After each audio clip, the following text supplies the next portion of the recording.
Good morning, Oviedo. I'm Kylie McFarland. And I'm Christina Koenig. Today is October 4th, 2019. Homecoming week is almost over, but not before the big finale tonight and tomorrow night. Keeping in line with this year's theme, we're taking a look back into the past with some interviews of teachers who attended Oviedo High School themselves. We'll also be taking a look at all the work that's being put into the event tomorrow night. This homecoming edition of Roar TV begins with the Pledge of Allegiance. Please stand. I pledge allegiance to the flag of the United States of America and to the republic for which it stands, one nation, under God, indivisible, with liberty and justice for all.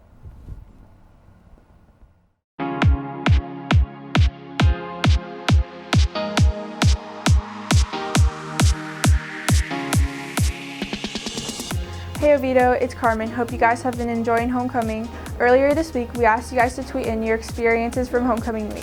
Let's look at what you guys said.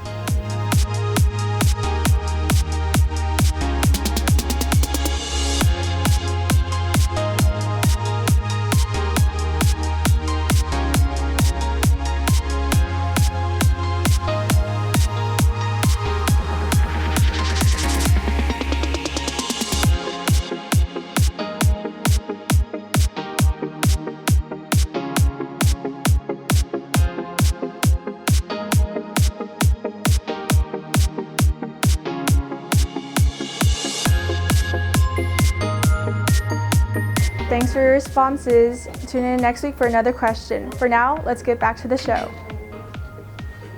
Homecoming is a tradition that can be traced back over 100 years. But what exactly is homecoming and why do we do it? Brooke Brennan has more. We all know homecoming as this event we have every fall. There's dress-up days and king and queen and a dance. But why do we do it and how did it start?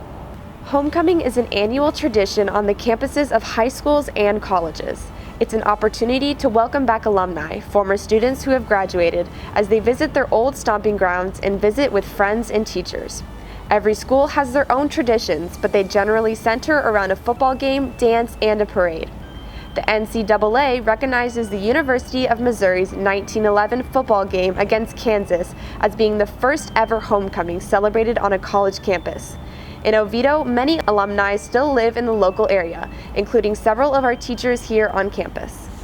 I remember the Commons being rebuilt my freshman year. There was portables all over the place.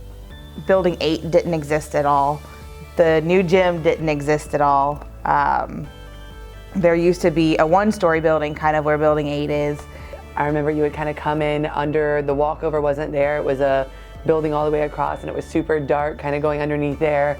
The Commons had 4 different wings and the senior hallway was in the Commons, which is totally different than today as well with that being in Building 8 now. But you had classes in the Commons. The Commons itself, I think it's still the 4 same poles in there. Senior pole, I believe, is the exact same thing that it was. But it was just a totally different structure, different layouts. We used to call it the Bat Cave because it was so dark. I remember it being a lot like it is now. Especially having Dr. Danielle back. She was an assistant principal my senior year, I think. And so there was a lot of just like fun school spirit stuff with her and with Mr. Lundquist. It's funny, I actually sat in this classroom for my very first class with Miss Paderaki, who's now Miss Boucher. You have people that come from Geneva, Chiliota. It was a little bit more country then. We had an ag department and they did pigs and horses and different stuff out back, but we don't have that right now. Haggerty wasn't around. Our big rival was Winter Springs. They were still kind of the new kid on the block that we were always trying to compete with and everything. But the city of Oviedo was Oviedo High School, so we didn't have that rivalry that you all have with Haggerty now. I just remember the football field was a dirt pile. It was a mess. We didn't have the turf until I think my junior year. And we made shirts for one of our games. It was like Defend the Beach or something along those lines because it was just a patch full of sand. But in terms of the people are the same. Like, this community has always had a family feel. The city has grown a lot. It's a lot different. People in Oviedo, they stay here, they put down roots, and it's a community.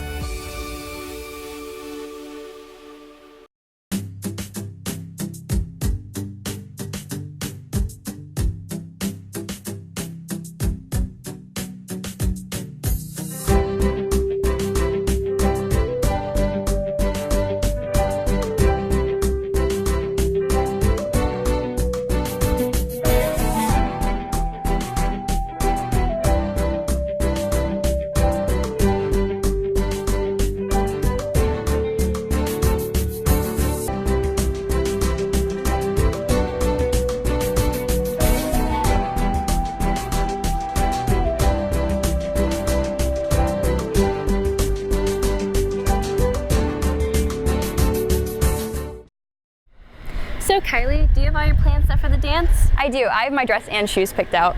I do too. But there's one group of students who have more than their own preparations to worry about. Student government makes sure that all dances and events here at Oviedo are a success. For more, here's Cade Faircloth. Homecoming is around the corner. Let's talk to leadership class to discuss what it takes for homecoming. So this year, since the homecoming theme is rewinds, we'll be working on a few kind of iconic pieces from decades between the 50s and 90s. So peace signs, and we're talking about jukeboxes, cassette tapes, vinyl records, all kinds of little pieces that stand out from each of those time periods.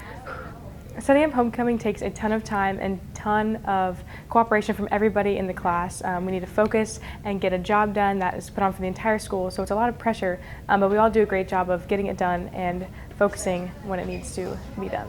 Homecoming dance itself, we do all the decorations, from the lighting to the decorations you do outside, the red carpet that they walk into, to the table decorations. We do it all. So the really cool thing about homecoming is that all 42 of my students get a chance to come together for the one goal of homecoming.